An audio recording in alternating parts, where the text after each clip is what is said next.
So last week on Sugar Pearl Studio Kitchen Live, we carved a pumpkin, and boy, was it fun. So much fun.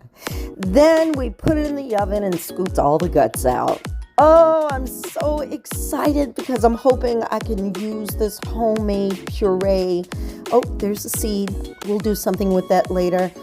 And give it to my mom so she can make me a couple of pies. I don't know.